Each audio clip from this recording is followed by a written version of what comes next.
r/NoSleep. Posted by you/Lady of Hell. The Midnight Train, Part 11. My Sister's Mistake. My name is Evelyn. And yes, I know what you are thinking right now. Who are you?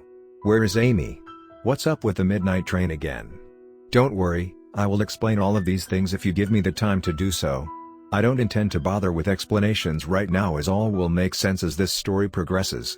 So if you are willing to give me the benefit of the doubt and stick around, I'll gladly tell about my little adventure on the midnight train. Now, let's waste no more time.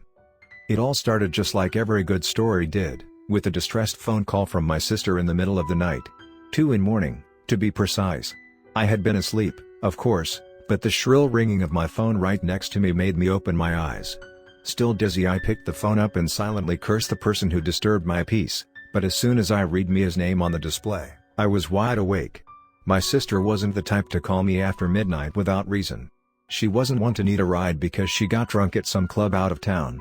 If Mia called that late, it was most likely some emergency. "Mia?" I said instead of some greeting. "What's wrong?" For a few seconds, there was nothing but sobs and short breaths from the other end of the line. Eve, I just wanted to visit you," my sister finally choked out.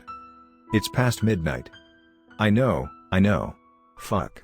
I'm sorry, I broke up with James, that asshole cheated, and I just packed my things and ran, and I didn't know where else to go," she explained, tripping over her own words and being interrupted by sobs.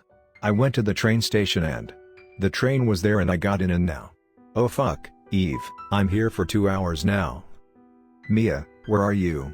I asked, not quite understanding what she was talking about at that point. I assumed she got off at the wrong station or something. "The train. I'm on this freaky train for 2 goddamn hours and it didn't stop once, and I found this list in my compartment. Some sort of rules, but not normal rules. Freaky stuff. Something about hunters and fire, and I'm scared." Once again, there was nothing but sobbing for a while. "A prank?" I supplied to ease her worries a bit. "Everyone can write a scary list." "There's something at my door," she nearly screamed. "There's a person and they beg me to let them in, and I think they are in pain, but the rules say I can open the door." I didn't believe in ghost stories. Usually. I just knew that nothing good ever happened after opening the door to a stranger in the middle of the night. "Mia, you keep that door shut," I told her firmly. "Listen, I think these rules are a prank, okay? That's the kind of shit bored teenagers do. And the train has to stop at some point, right? It's still driving on the same tracks as any other train. No." Some more crying followed before she elaborated. "There's a rule. Like, you can't get off if you don't have a ticket." "I didn't buy one. Eve, I don't have a ticket." "Oh come on, they won't hold you hostage on a train." "Please, come and pick me up," Mia begged. "You have to bring me a ticket, Eve. I can't leave otherwise." I sighed. "Because a random piece of paper said so? Please, Eve." I rubbed my temples as if that could get rid of my beginning headache. "You're in some random train, Mia. I have no idea where you are." The conductor called it the midnight train," she said. "I think you just I boarded it at midnight." As I said, I usually didn't believe ghost stories, but my sister had never pranked me or lied to me, and she was clearly scared out of her mind. There had to be some truth in this story. "Mia, if you get off this train, you call me immediately," I told her. "If you don't call, I'll be at the station at midnight and wait for this train, okay?" "Thank you, Eve," she sobbed. "Thank you. Be careful, yeah?" "Yeah. Don't forget to bring 2 tickets." "I'll remember." To be honest, I didn't expect to actually end up at the train station about a day later. I just went back to sleep, went to work the next morning and waited for the expected phone call from Mia, but my phone stayed painfully silent the entire day. Late afternoon I grew anxious. Something was very wrong, and the thought of my only sister being stuck in something that sounded more like an urban legend than anything else didn't sit right with me. When I got off work I sincerely hoped that I'd find the train at midnight. And I swore that if this turned out to be some sort of prank, I would kill Mia for making me worry that much. I want to reiterate that I never encountered something paranormal in my entire life up until this point. Still, I had no doubt that a strange train would wait for me when I would arrive at the station at midnight. I don't know why. In hindsight, maybe the train had wanted me in the first place and had just used me as bait, since I never used public transport. I certainly wouldn't put it past the damn thing. Anyways, although I wasn't exactly an expert on the paranormal, I had gone through my creepypasta phase when I was 14 and my horror film phase when I was 18, so at least I knew better than to stumble into possibly supernatural territory without precautions. I grabbed my largest backpack, one of these really big ones you use for camping, and filled it with all kinds of useful stuff. A first aid kit, a knife, another knife for good measure, 3 lighters in case 2 of them ran out of fuel, a bottle of gasoline, the gun that technically belonged to my ex but who cares, water bottles and some protein bars in case there was no food available, and that was about it. I dressed in the most practical clothes I owned, and by that I mean cargo pants with a lot of pockets, a sleeveless shirt and a light jacket, but I still felt unprepared when I parked my car at the train station about 10 minutes before midnight. The first thing I did was walk over to the ticket machine and buy 2 tickets, one for myself and one for Mia. The station was absolutely deserted, neither person nor train was around when I walked to the machine and paid for 2 overpriced tickets. When I lifted my eyes from the screen just a few minutes later, a train had appeared on the tracks right in front of me. I hadn't heard the train approach. I guess I kind of knew what I was getting into when I stepped over the threshold, 2 tickets held tightly between my fingers. I wasn't actually expecting to leave the train anytime soon. If I had been in any other situation, I would have turned around and gone home. But I wasn't in another situation. My sister was somewhere in there and I wouldn't leave her. I had promised. I found myself in a train that looked like it belonged into the last century. Antique interior was illuminated by dim lamps, just not bright enough to be comfortable. My eyes needed a few seconds to adjust to the ever-present twilight that stood in stark contrast to the painfully bright neon lights of the station. The air was hot and dusty. Mere seconds after entering, I was approached by a man in a navy blue uniform. I can't recall any features of the conductor, only that he was very thin and that the uniform he wore also seemed to belong into another time period. "Welcome, ma'am," he greeted me with a friendly, albeit forced smile. A customer service smile. "Hey," I replied casually.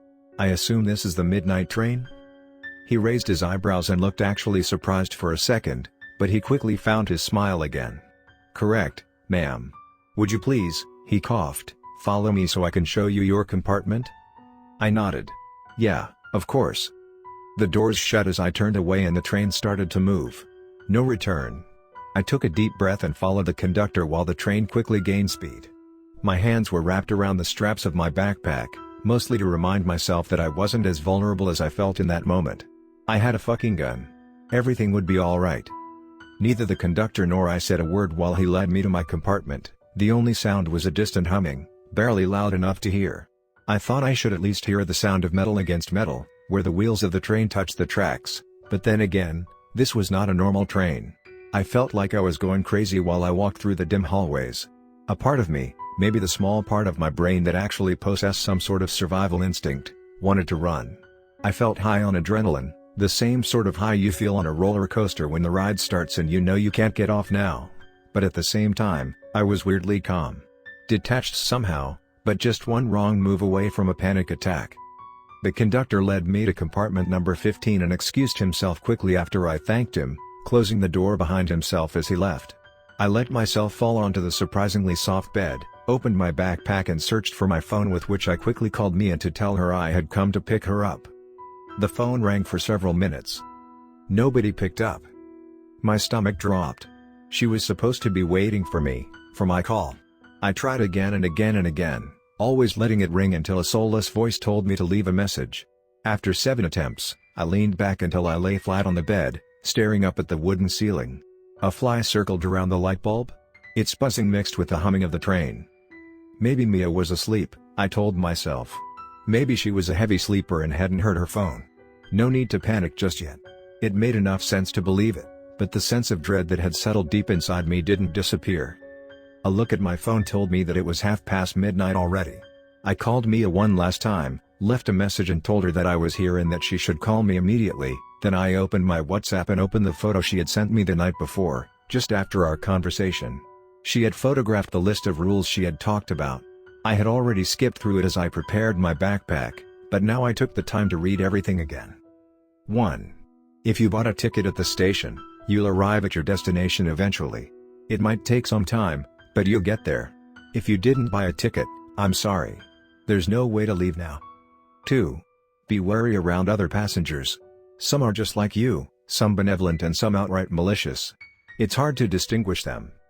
3. The children want to play sometimes. Ignore them until they go away. Their games aren't meant for humans anymore. 4.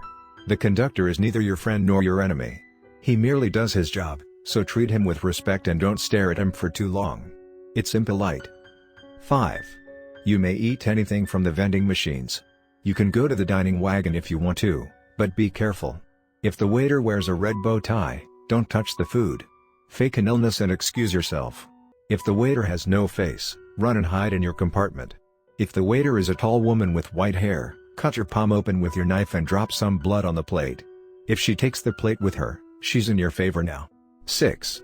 If the lights flicker once or twice, it's fine. If they flicker 3 times or more, leave the wagon immediately and alert the conductor. Make sure you leave before the lights go out. 7. There is a man in an old trench coat. He looks like a detective from a film noir. His appearance may scare you a bit, but you can trust him. He is on your side. 8. The train occasionally grows larger or shorter. I haven't figured out the reason, but don't worry if it takes longer than usual to reach your destination. 9. Throughout your journey the train will stop at different places. You can go out and explore, if you like. Just make sure you ask the conductor for the laws of the town. Don't hesitate to write them down if you have to. 10. Do not leave your compartment between 1 a.m. and 4 a.m. Do not open the door during that time. If you hear something clawing against the door, ignore it. If you hear someone begging to let them in, tell them firmly to go away. The hunters don't take kindly to those who steal their prey. 11. The blind beggar woman offers good advice, but never for free. Make sure to ask for her price before accepting her help. 12. Fire is feared by beasts and humans alike. 13. Stay away from the bald man with the pale blue eyes and the briefcase, but be polite if he approaches you. He's been here for a very long time. The train listens to his requests. 14. The train might try to deceive you. Trust the detective, but nobody else. 15. The doll in chains knows things, but only talks between 10 p.m. and midnight. You may approach her during the time, but be careful. She's hostile during daylight hours, so stay away from her until nightfall. 16. Don't let the bandaged girl touch you under any circumstances. It's not water she's soaked in. 17. If the wagon you're in suddenly heats up, kneel and stay completely still. Don't move, no matter how hot it feels. 18. The couple in compartment 3 never leaves their compartment. They are not hostile, but it's better to stay away from them. Most of them were frustratingly vague, to say the least. Apparently these were written by former passengers and I failed to comprehend why most of them hadn't deemed it necessary to explain anything. Like, the bandaged girl wasn't soaked in water? Amazing. What the hell was it then? Something disgusting? Something actually dangerous? A few more words wouldn't have killed you, for fuck's sake. Anyways, a few minutes after 1 a.m., someone began to knock on my door, begging me to let them in. Similar to what Mia had told me over the phone, the person seemed to be in pain and absolutely terrified. Just to be safe, I walked over to the door with the intention to lock it, only to find that the door didn't have a lock.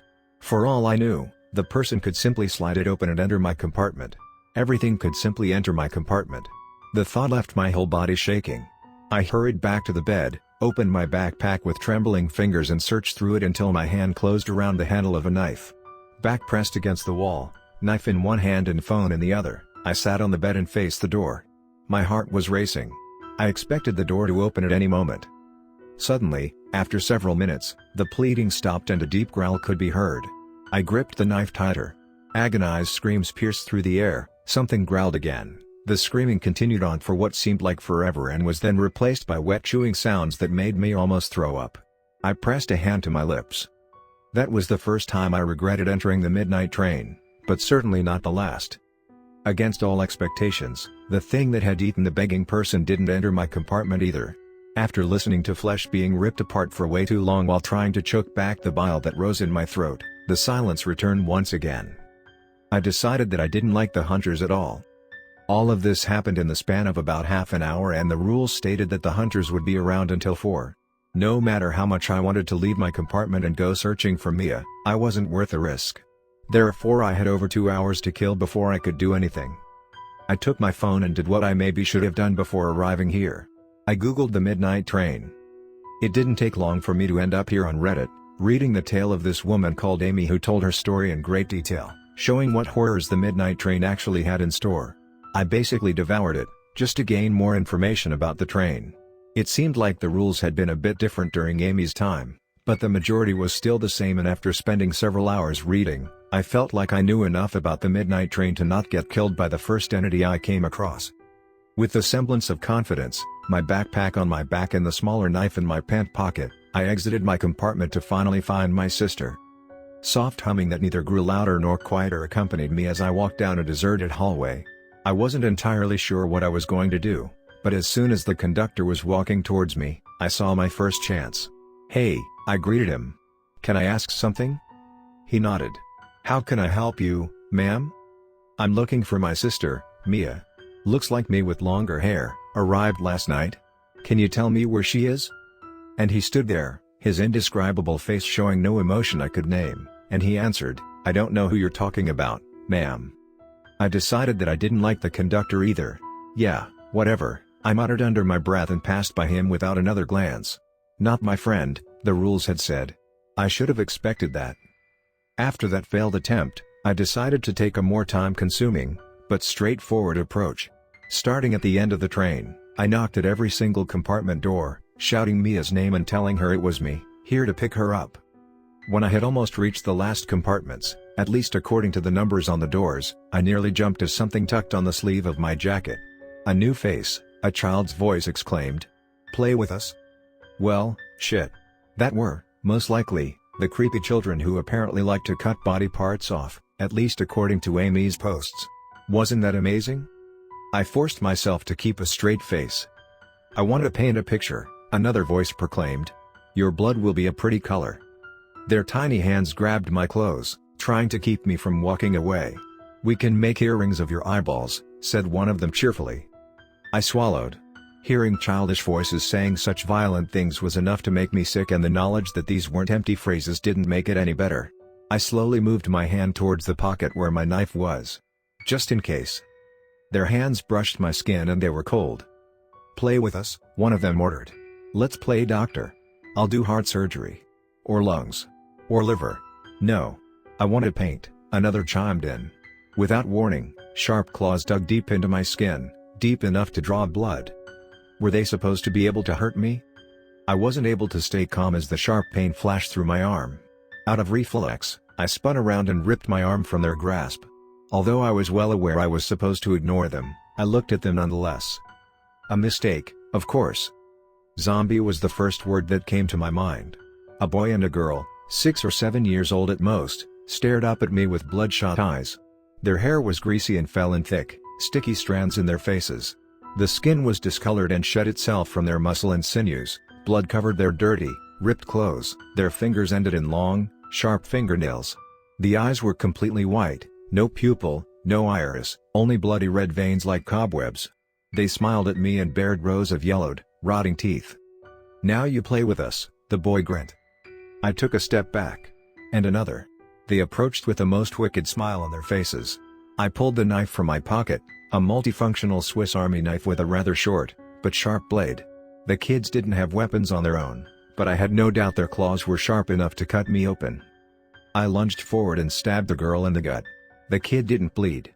She didn't even twitch as the blade dug deep into her skin, just stared and kept her creepy smile. That was the moment I knew I was fucked. I ripped the knife back out and stumbled backwards, but the boy was already attacking. My dodge was a bit too late. His claws left scratches in my leg and ripped my trousers apart in the process. I briefly considered reaching for my gun, but I knew it would be of no use. They got closer, still smiling, and I thought that was it. I was going to die on a goddamn train, killed by zombie children. And then I remembered the doors had no locks here.